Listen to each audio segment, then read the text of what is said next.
I am a huge Pittsburgh Penguins fan. Yep.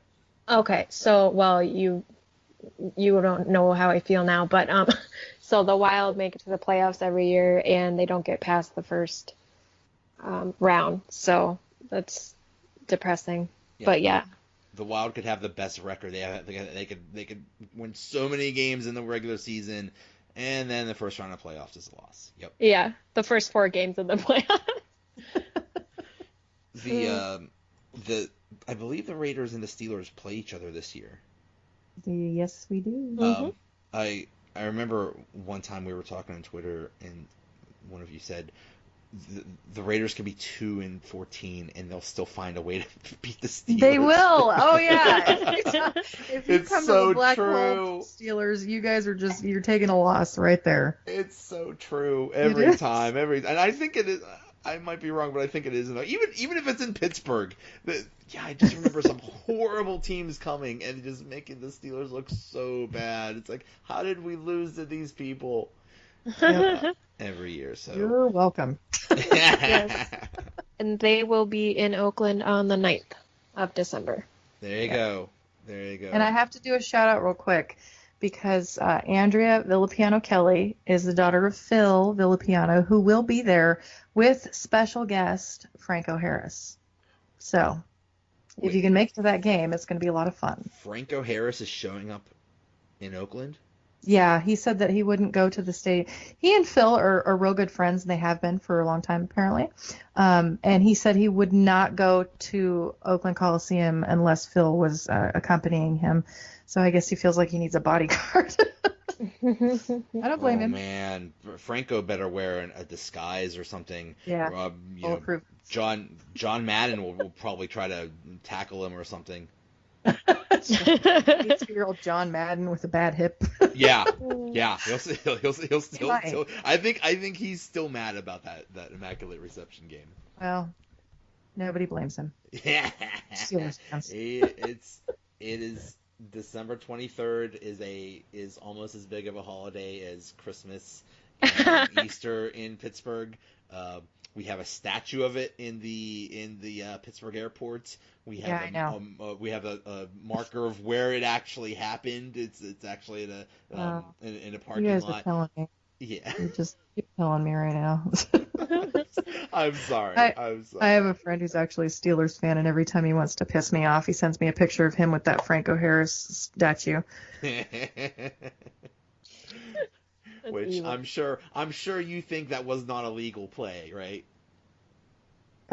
It was absolutely a legal play, but it hit the ground. I mean, the legal part was that it bounced off the wrong guy. Yeah. Franco, I mean, it's not that it was illegal. The hit was perfectly legal. Tatum smacked into the receiver. I can't remember. Who was the receiver? Frenchie Fuqua. Swan? Oh, it was Frenchie. That's right. Frenchie Fuqua. Yeah. The big question is, because I think depending on who it hit first, determines whether it was legal or not. And he says he'll never tell. Yeah, it was so hard to tell, but I have looked at every single angle of that thing, and it hit Tatum. The problem was the question of whether it hit the ground didn't even come up until after the game was over. So nobody looked at that part of it. This was actually the very first game. Oh, we're getting way off track here. But this was actually the very first game where a replay determined the outcome of a game. And it was like Tuck Rule 1.0. They took 15 minutes just to go back. The referee at the time had to go back into the back. He was escorted by the Pittsburgh sideline judge, or not sideline judge. Gosh, who was it? I can't remember his name, but he was escorted by a Pittsburgh official person. It was one of their team members. I'm sorry, my brain isn't really retaining a lot of information, but he was taken in the back.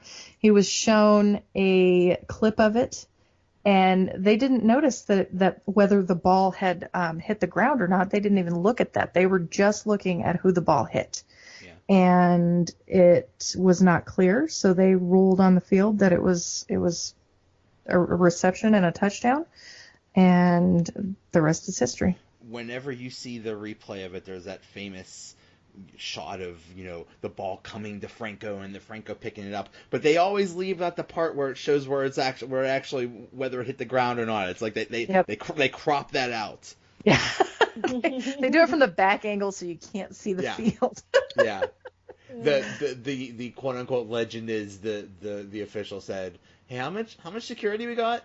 Nobody." Yeah, exactly. Okay, we roll for Pittsburgh. Yay, Pittsburgh. Yay.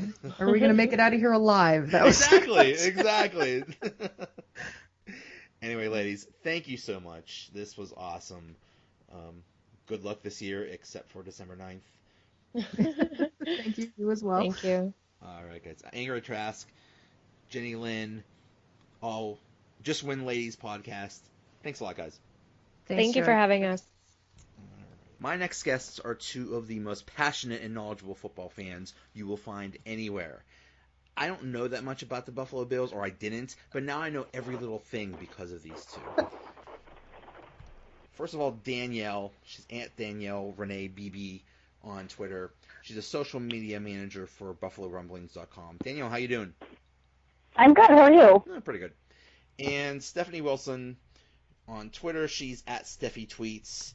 She's also on Instagram and Snapchat and probably MySpace and Pinterest and Friendster. She's probably on all of those. And probably on Reddit.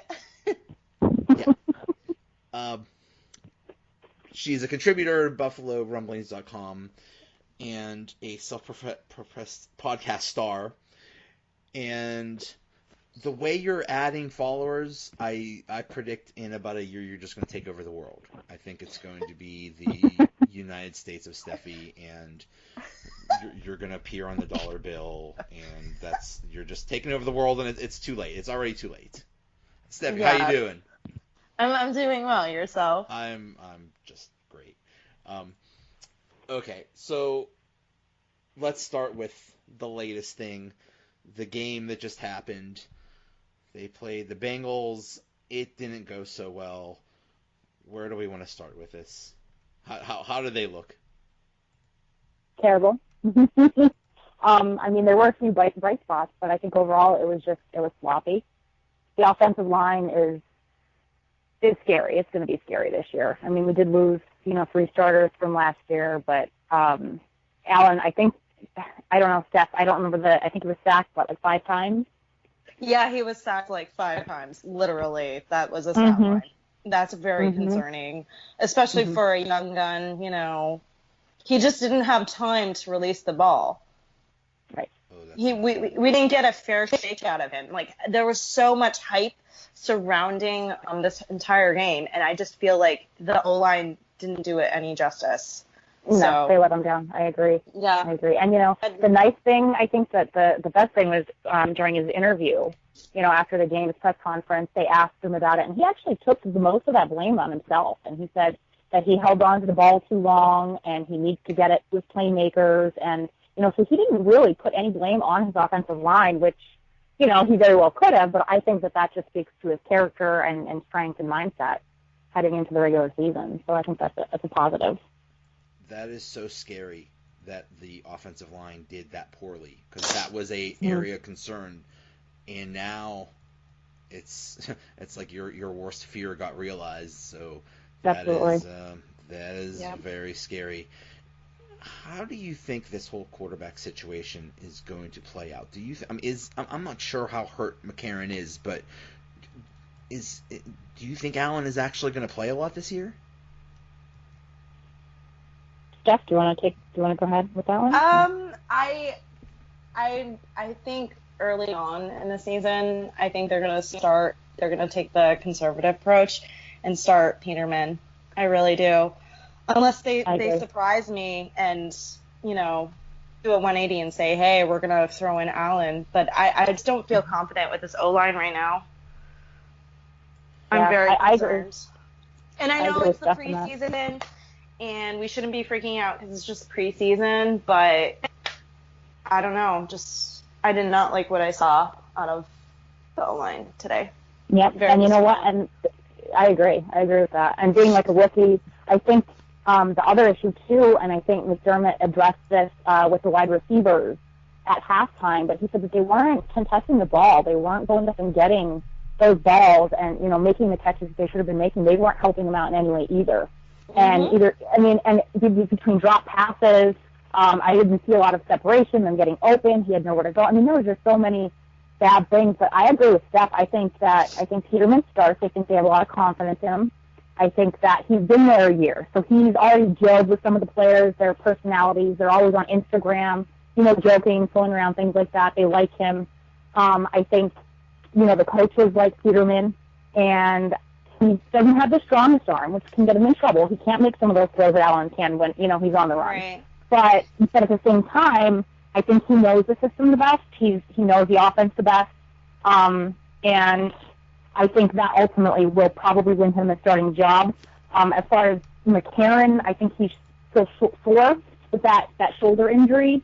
So, I'm not even sure he'll be ready for week 1. So I think it's at this point just between Peterman and Allen.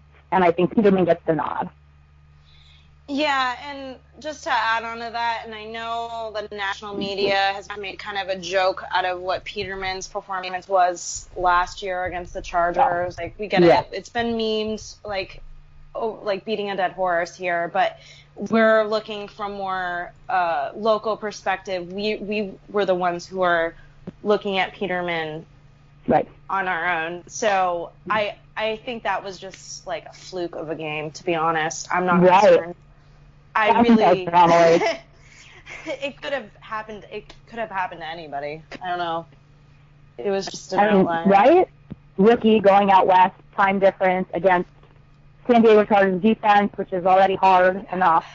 It's just his first start. I mean, there's a lot of things going on there that people didn't take into consideration. Yeah, he looked like a deer in the headlights, which was understandable, and it was just like he was under a microscope, and it was unfortunate.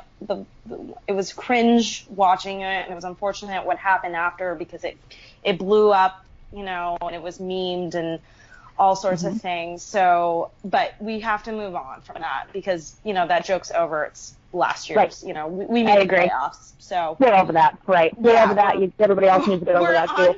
We're on to the Ravens or whatever. We're on to Baltimore. So Thank you. So thank you, Coach Belichick, for that. Onto the Bengals or whatever. He's onto the Cincinnati or whatever he's. Yeah, we're on to Cincinnati. No pun intended. Because we just played them. So.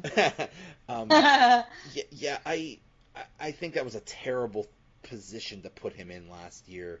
And hopefully it didn't, scar him or anything. But it didn't actually, because the coaches, the coaches actually said that one thing that impressed them was how fast he rebounded from that, and that he came back stronger mentally from that game. And people forget that he actually started the snow game against Indianapolis and played well before he got hurt.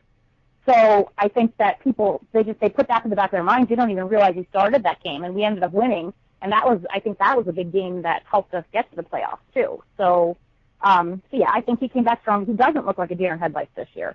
I think he has a lot more command and respect of the players this year than last year. He was a rookie, so I'm not concerned about that. What happened, in San Diego last year. Wow, that. Well, actually, technically, it's LA now. I just remembered that. Yeah, right. Oh, yeah, you're right. Who knows? I don't know. I don't even know if they know what city they're in at this point. And Oakland's going to the Vegas, so I don't even know. I can't keep up, honestly. Yeah. That Rams. Yeah. I don't know. Yeah. Yeah. It's the city of the week. Spin a wheel. But the Bears in Buffalo, and that's all that matters. So. Yeah. Yeah, that would have been awful. Except when they play in Toronto.